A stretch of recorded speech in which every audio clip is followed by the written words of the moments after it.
The notification on the smart glass wall of the penthouse didn't display a stock price, but a private message from a number saved simply as A. Below the message was a live video feed of a hotel room keycard, mocking the sanctity of the marriage vows exchanged in this very room 5 years ago.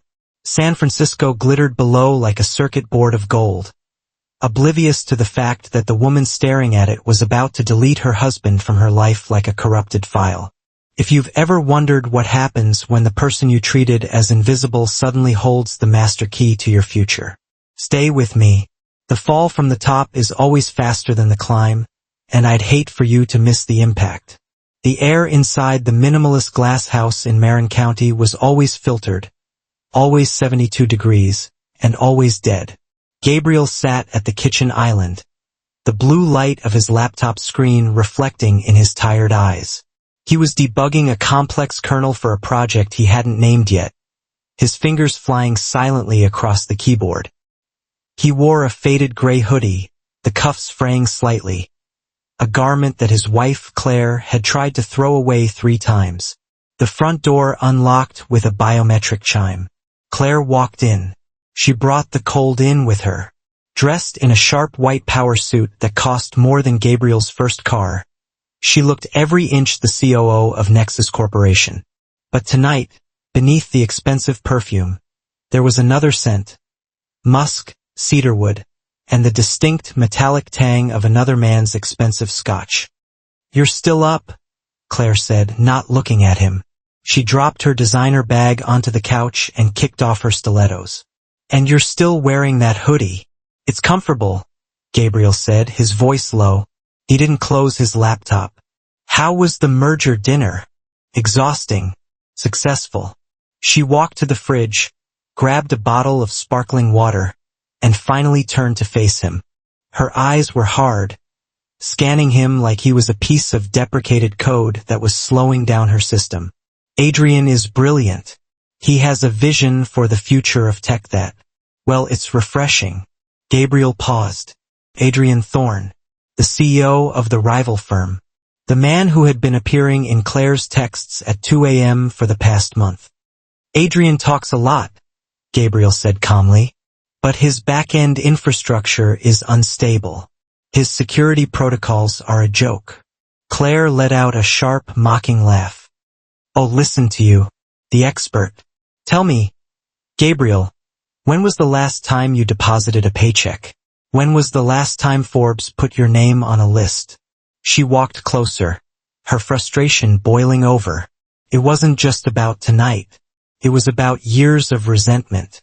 She saw a husband who stayed home, who tinkered with hobby projects, who refused to network, who let her carry the financial and social weight of their marriage. She saw a parasite. "I contribute, Claire. In my own way," Gabriel said, meeting her gaze. "You exist," she corrected him, her voice dripping with venom. "You exist in my house, eating my food, using my Wi-Fi to play your little coding games while I'm out there building a legacy." She leaned in, her hands gripping the edge of the marble island. "I look at Adrian, and I see a king. I see power.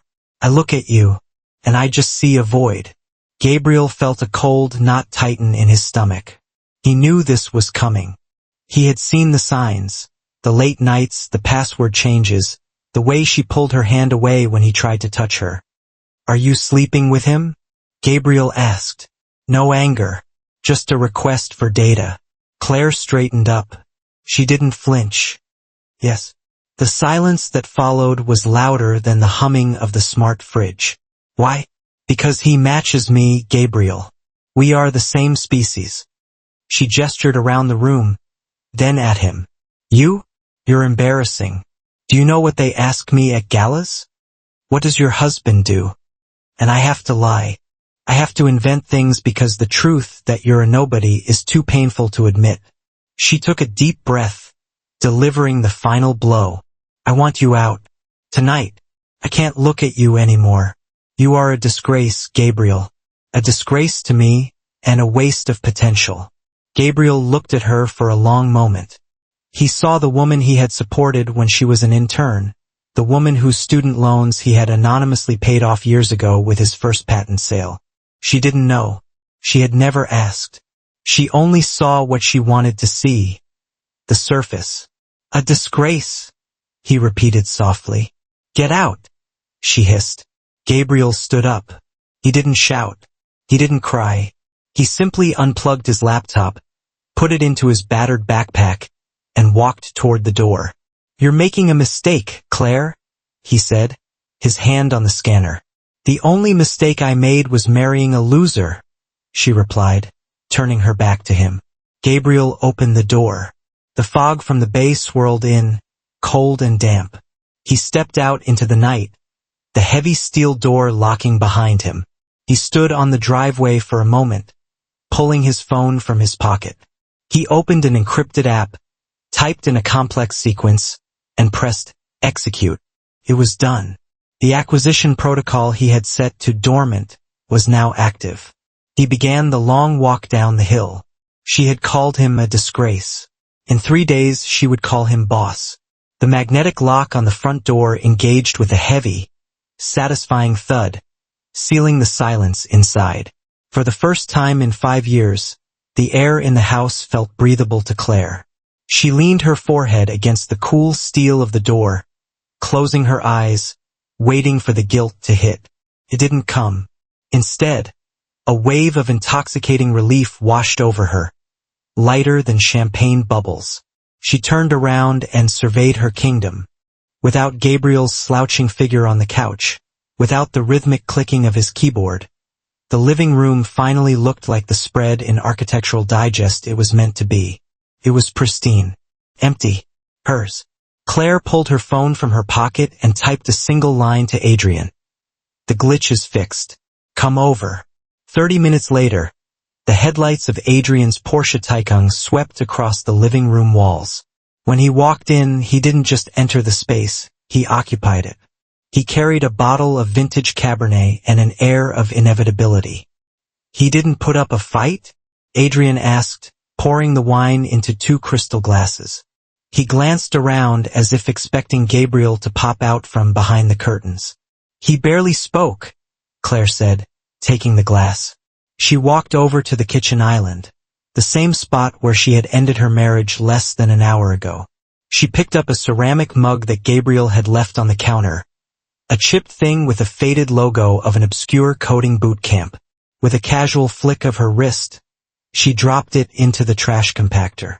Gabriel was never a fighter, Adrian. He was just background noise, static. Adrian chuckled, stepping behind her, wrapping his arms around her waist. His hands were warm, confident, possessive. Static interferes with the signal, Claire. Now we have clarity. The merger goes through on Friday. With your operational control and my market share, we'll run Silicon Valley. To clarity, Claire whispered, clinking her glass against his. The wine tasted like victory. They drank, laughed, and began to plan the remodeling of the house, oblivious to the fact that the very ground beneath their feet was being sold out from under them. 5 miles away, the atmosphere was stripping paint off the walls. Gabriel checked into the Motel 6 near the Oakland airport. It was the kind of place where the neon sign buzzed with a dying flicker and the carpet smelled of stale cigarettes and regret. It was perfect. It was invisible.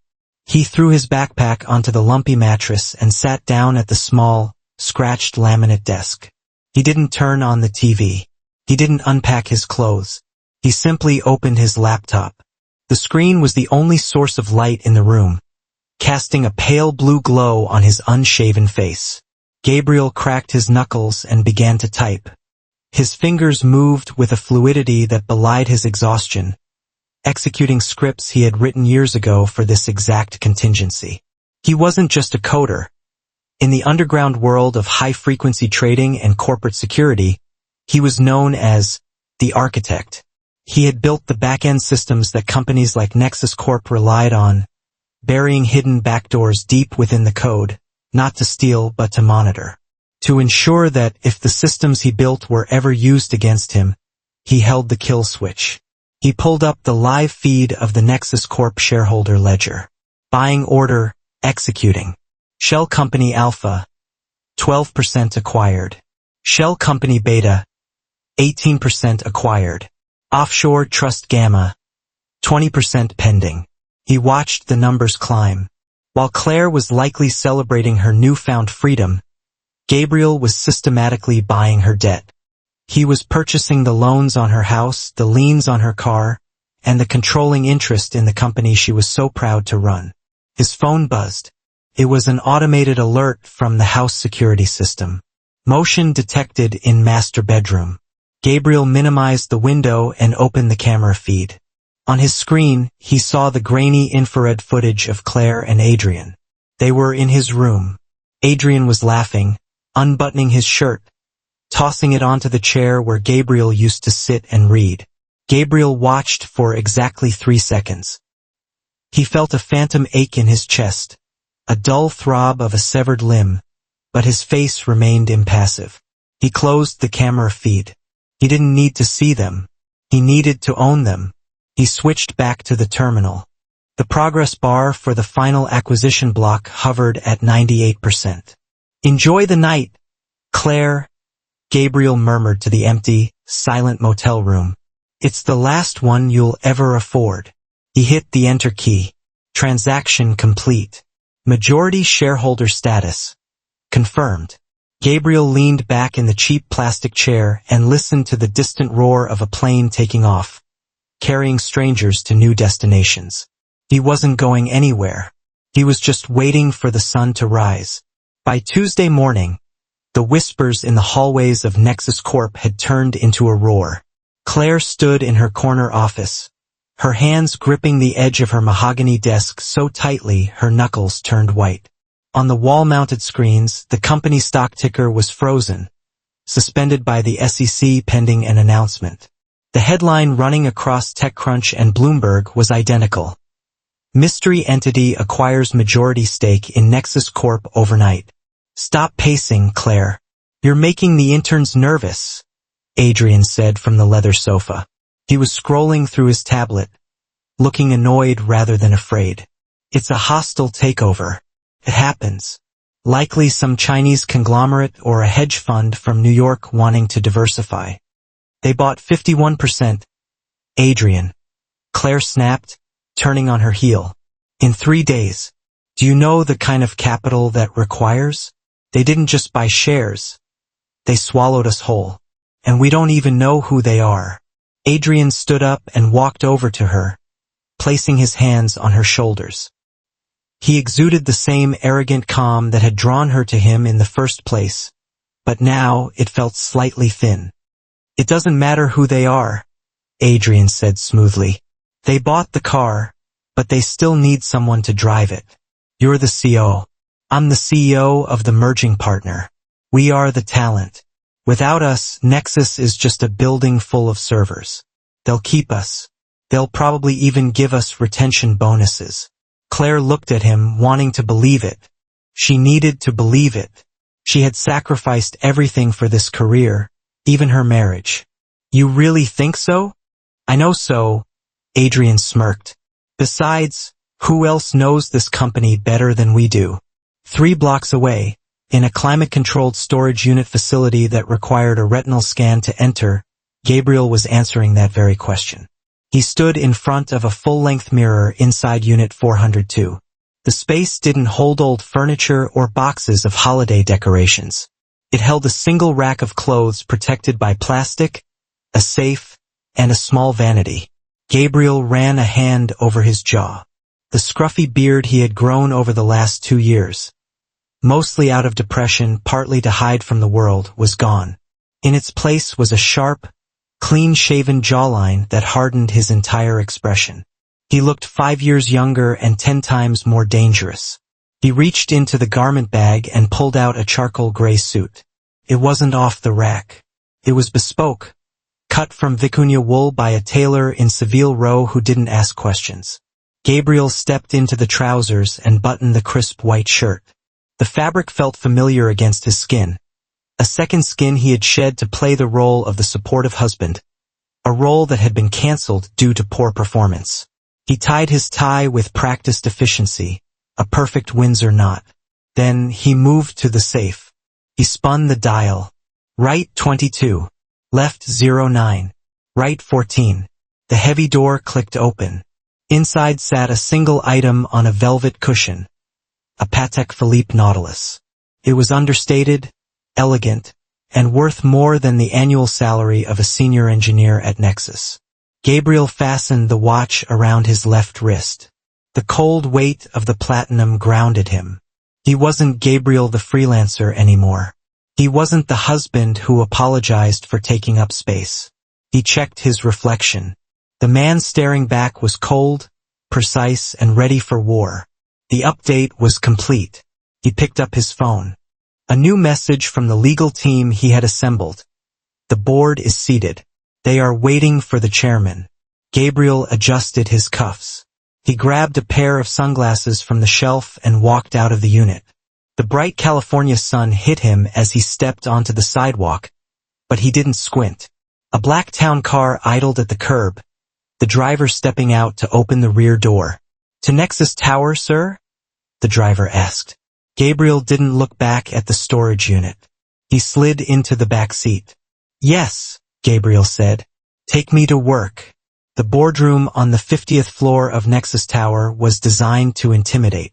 3 walls were floor-to-ceiling glass, offering a panoramic view of the fog rolling over the Golden Gate Bridge, while the center of the room was dominated by a 20-foot table made of black obsidian. Claire sat near the head of the table, her posture rigid.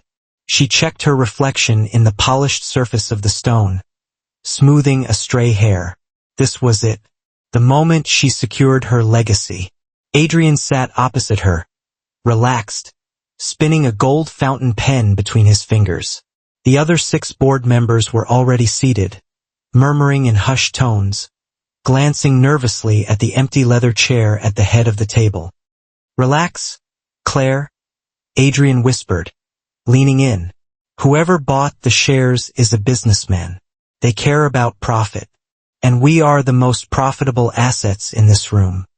I just want this over with," Claire replied, her voice tight. "I don't like surprises." The heavy double doors at the far end of the room clicked. The murmuring stopped instantly.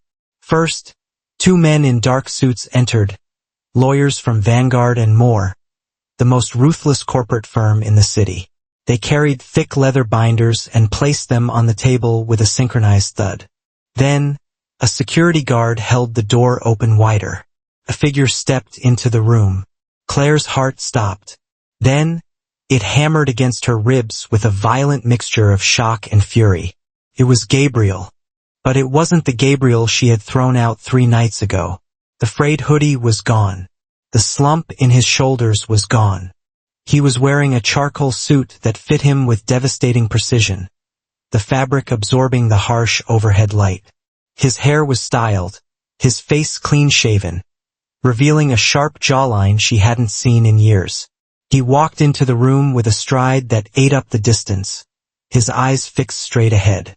Claire shot up from her chair, her face flushing crimson. "What the hell are you doing here?" Her voice echoed awkwardly in the silent room. The board members exchanged confused glances. Adrian stood up slowly, a sneer curling his lip. He looked at the security guard. "Excuse me? Why is this man here?" "This is a closed session for the board of directors and the majority shareholder." He turned his gaze to Gabriel, shaking his head with mock pity. "Gabriel, really? Stalking Claire to her office? This is pathetic even for you. Did you run out of money for a motel already?"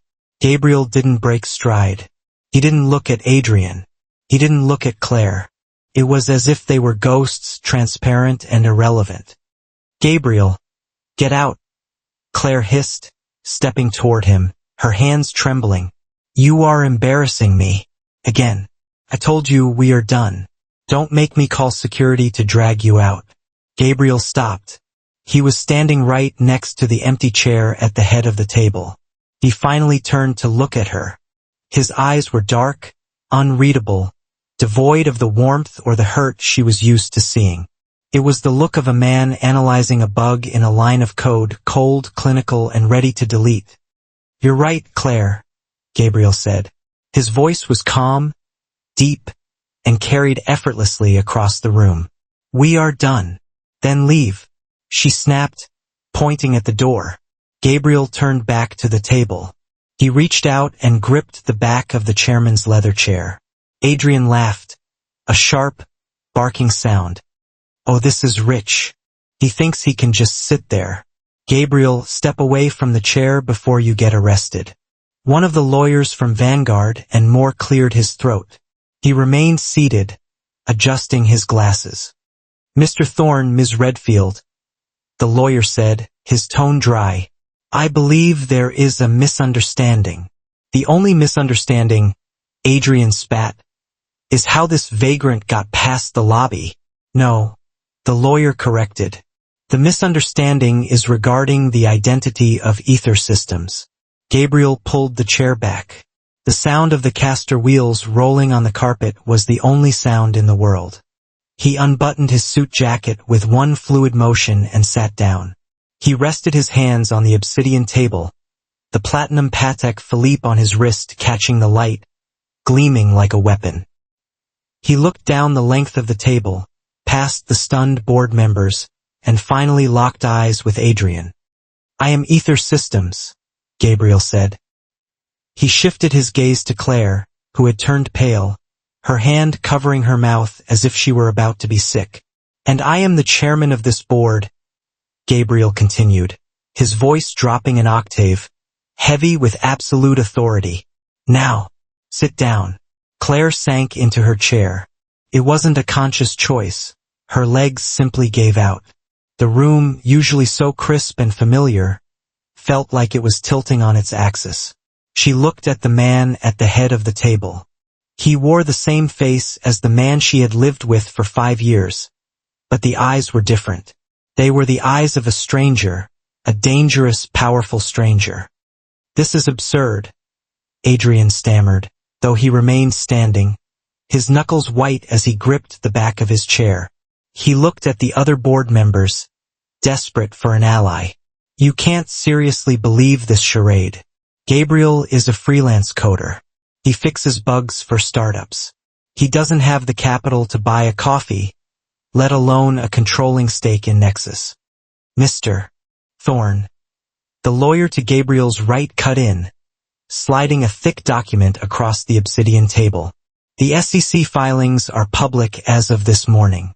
Ether Systems is the sole proprietor of the acquisition vehicle, and Mr. Gabriel Stone is the sole signatory of Ether Systems.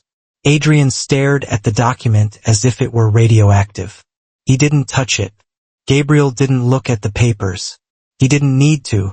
He kept his gaze fixed on Adrian. Sit down, Adrian, Gabriel said again. The volume of his voice hadn't raised a decibel, but the command was absolute. Adrian swallowed hard and slowly lowered himself into his seat. Let's skip the pleasantries, Gabriel said, opening the leather folder in front of him. I've reviewed the due diligence report for the merger with Thorne Dynamics. It's an impressive piece of fiction. Fiction? Adrian bristled, finding a shred of his old arrogance. My company has seen 300% growth in user acquisition over the last 2 quarters. We are the market leaders. You have scripts running on server farms in Eastern Europe creating bot accounts, Gabriel said flatly. I found the subroutines embedded in your API 3 weeks ago. You aren't acquiring users, Adrian. You're renting ghosts. The silence in the room was absolute. The other board members turned to look at Adrian, their expressions shifting from confusion to accusation. That's proprietary code, Adrian sputtered, sweat beginning to bead on his forehead. You hacked my system. That's illegal. I didn't hack anything, Gabriel replied calmly. You routed your traffic through Nexus servers during the integration tests. I built those servers. I wrote the monitoring protocols. You walked into my house and left your dirty laundry on the floor. Gabriel turned his head slowly to look at Claire. She flinched. The look he gave her wasn't angry. It was disappointed. It was the look of a teacher grading a failing exam. And you, Claire, Gabriel said. The chief operating officer. You signed off on these audits. Claire's voice failed her. She cleared her throat, trying to summon the Iron Lady persona she had cultivated for years. The metrics looked solid. The projections were verified by third-party analysts. You didn't look at the raw data, Gabriel interrupted. You were too distracted. You were too busy focusing on optics and networking to notice that the company you were trying to merge with is a shell game. He tapped the table with his index finger. You called me a disgrace because I didn't have a title on my business card, Gabriel said, his voice dropping lower, vibrating with controlled intensity. But in my world, Claire, the code doesn't lie. Titles are just metadata. And right now, your metadata is corrupt. Claire felt tears prick at the corners of her eyes. Tears of humiliation, not sadness. She realized with a sick, sinking feeling that the useless projects Gabriel had been working on late at night weren't games. He had been building the very infrastructure of the digital world she claimed to rule. He was the architect. She was just a tenant who had forgotten to pay rent. The merger is dead, Gabriel announced, closing the folder. I am vetoing the acquisition of Thorn Dynamics effective immediately. You can't. Adrian shouted, standing up again. The deal is locked. I have debt covenants based on this merger. If you pull out, my stock collapses. Gabriel looked up at him, a faint, cold smile touching his lips. Then I suggest you start updating your resume, Adrian, Gabriel said. Although, looking at these fraud indicators, I think you might need a criminal defense attorney more than a job recruiter. The board meeting ended not with a bang, but with the shuffling of papers and the heavy, uncomfortable silence of men who knew they had backed the wrong horse. 2 security officers stepped forward to escort Adrian out of the building. The CEO of Thorn Dynamics, usually so composed, looked disheveled. He was shouting threats about lawsuits and breach of contract, but his voice cracked, betraying the panic rising in his throat. As the double doors swung shut behind him, the room felt suddenly larger and infinitely colder. Gabriel stood up, stacking his files with methodical precision. He didn't look at the board members who were now averting their gazes, terrified of being next on the chopping block. He simply nodded to his lead attorney and walked toward the exit. Gabriel, wait. The voice was shaky, stripped of its corporate polish. Gabriel paused in the doorway but didn't turn around immediately. He could hear the click of Claire's heels. Fast, desperate steps on the plush carpet. She caught up to him in the private executive corridor, a long hallway of glass and steel that connected the boardroom to the CEO's suite. Please, she breathed, reaching out to grab his arm. Gabriel shifted slightly, causing her hand to grasp at empty air. He turned to face her. Claire looked wrecked. The confident executive who had mocked him in their kitchen 3 days ago was gone. Her mascara was smudged, her hands were trembling, and her eyes were wide with a frantic, pleading energy. We need to talk, she said, her voice trembling. Privately, away from the lawyers. I think we said everything we needed to say on Tuesday night, Gabriel replied, his tone even. You wanted me out. I'm out. Now I'm just handling my investment. I didn't mean it, Claire lied, the words tumbling out in a rush. I was stressed. The merger, the pressure. Adrian manipulated me, Gabriel. He told me things, he twisted the numbers. I didn't know he was a fraud. You have to believe me. I was a victim too. Gabriel watched her, studying her face like he was reading a line of faulty code. It was fascinating, in a morbid way, to see how quickly she pivoted, how effortlessly she rewrote history to save herself. You weren't a victim, Claire, he said softly. You were an accomplice. You didn't care about the numbers. You cared about the status. You liked how he looked standing next to you. You liked that he fit the image. I made a mistake. Tears began to spill down her cheeks, hot and fast. People make mistakes, Gabriel. We've been married for 5 years. Doesn't that mean anything to you? I'm your wife. You threw away your ring, Gabriel reminded her. You called our marriage a glitch. I can fix it. She stepped closer, invading his personal space. The scent of her expensive perfume now mixed with the sharp smell of fear. We can fix it. You're the chairman now. Think of what we could do together. You and me running Nexus. The ultimate power couple.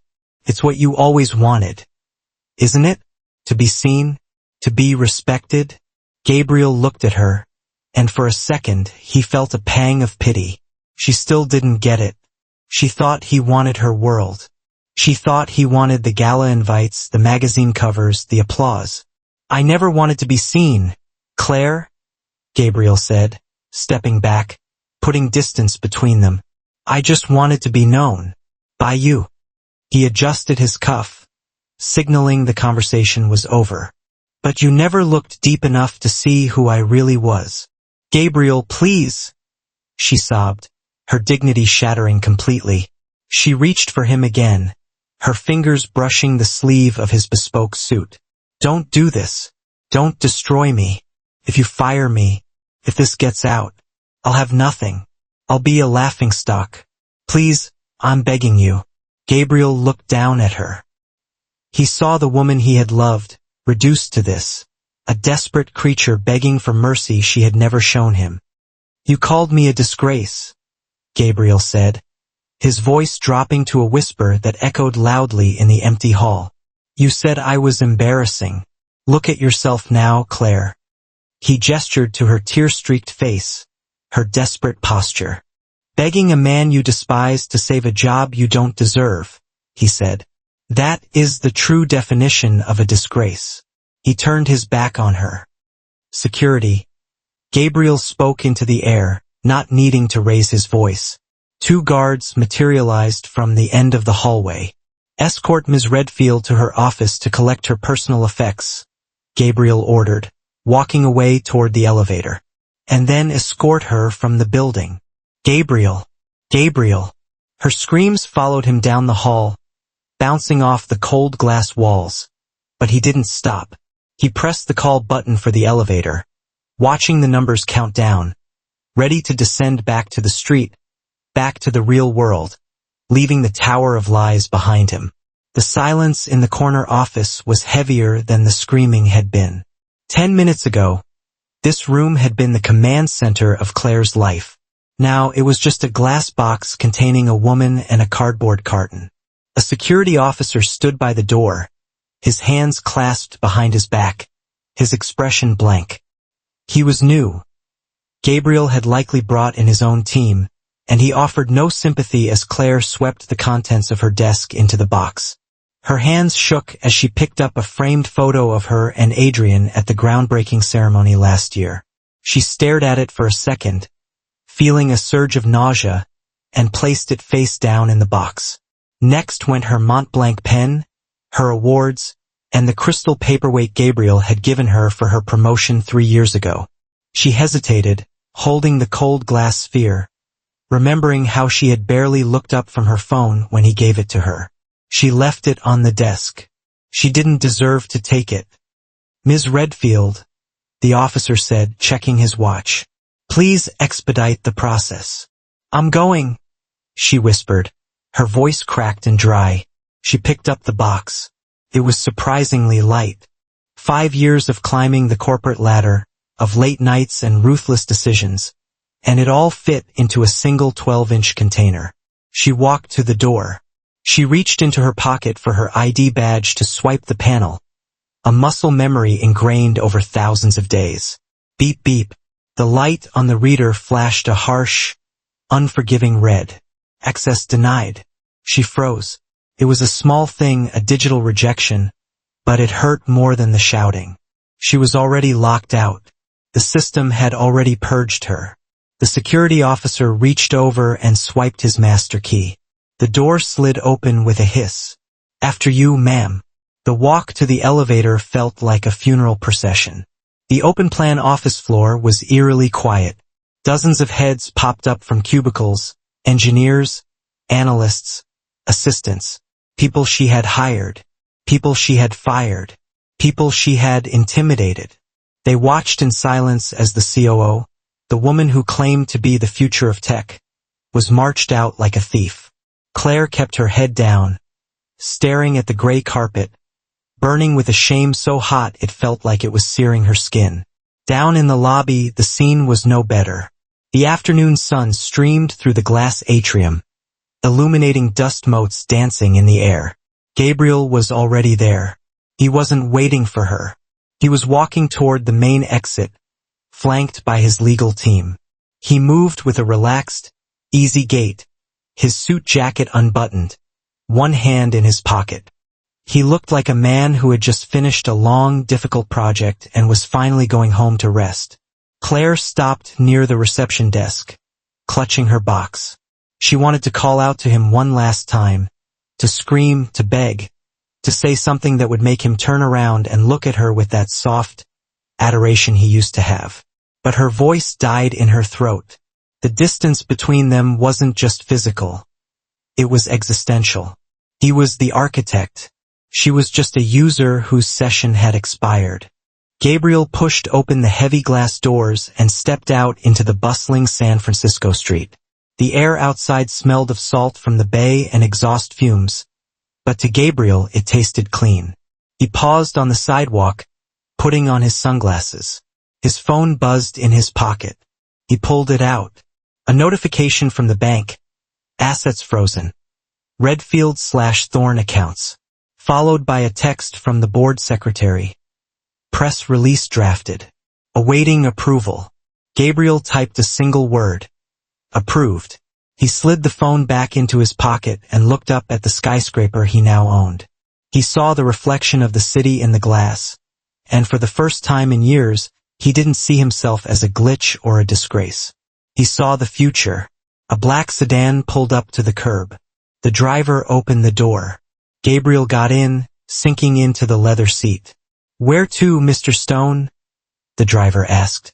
Gabriel looked out the window as the car pulled away, leaving the Nexus Tower and Claire, shrinking in the rearview mirror. "Home," Gabriel said. "I have a new project to start." 30 days later, the fog over San Francisco felt different to Claire. It wasn't romantic or mysterious anymore. It was just damp, seeping into the walls of the studio apartment she was subletting in Daly City. She sat at a wobbly laminate table, staring at her laptop screen. The device was old, a refurbished model she had bought with cash because her credit cards were still frozen pending the fraud investigation. Her LinkedIn profile, once a glittering trophy case of endorsements and titles, was now a barren wasteland. The Open to Work banner on her photo felt like a scarlet letter. She took a sip of lukewarm instant coffee. The silence in the room was deafening. There were no urgent emails from Adrian. In fact, the last she had heard of Adrian Thorn, he was out on bail, facing 3 counts of securities fraud. He hadn't called her once. The partnership she had destroyed her marriage for had evaporated the moment the money ran out. Claire opened a new tab and typed Ether Systems into the search bar. It was a masochistic ritual she performed every morning. The results flooded the screen. Headline: The Architect Emerges. How Gabriel Stone Rewrote the Rules of Silicon Valley. She clicked on the article from Wired. There was a photo of him. He wasn't wearing a suit this time, nor the hoodie. He was dressed in a simple black cashmere sweater, standing on the construction site of a new, sustainable tech campus in Palo Alto. He looked healthy. He looked focused. But mostly he looked free. The article quoted him, "We spent too long building systems that disconnect us. It's time to write code that brings us back to reality." Claire traced the outline of his face on the screen with her finger. She remembered the nights he would try to talk to her about these ideas about ethical tech, and she would shut him down, telling him to focus on things that scaled, things that sold. She had called him a disgrace. She had called him a bug in her perfect operating system. A notification popped up on her screen.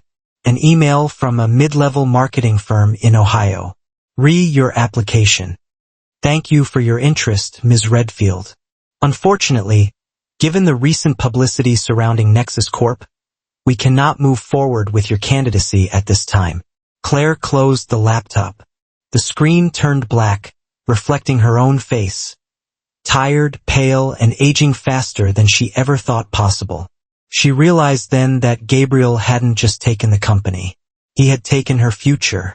He had left her with exactly what she had started with before she met him. Nothing. Across the bay, the air was crisp and clear. Gabriel stood on the terrace of his new office. He wasn't looking at a screen. He was watching a hawk circle the thermals above the bay. His phone buzzed on the railing. He picked it up. It was a message from his lawyer. Final divorce decree signed and filed. Property division complete. You are officially single, Mr. Stone. Gabriel looked at the message. He waited for the sadness, the nostalgia, the lingering doubt. But there was nothing. Just a clean, quiet sense of closure. Like finishing a long, difficult script and finally hitting compile. 0 errors. 0 warnings. He scrolled down his contact list until he found the entry for Claire. For a moment, he remembered the woman he had married 5 years ago, the one who laughed at his bad jokes and liked rain. But that woman had been overwritten a long time ago. The user who occupied that space now was a stranger who had tried to delete him. Gabriel didn't hesitate. He tapped edit. Then delete contact. Are you sure you want to delete this contact? This action cannot be undone. I'm sure, Gabriel said to the wind. He pressed confirm. The name vanished from his phone, and with it, the last tether to the life he used to live. Gabriel put the phone away and turned back to the view. The sun was setting, painting the sky in hues of purple and gold, a display of natural beauty that no code could ever perfectly replicate.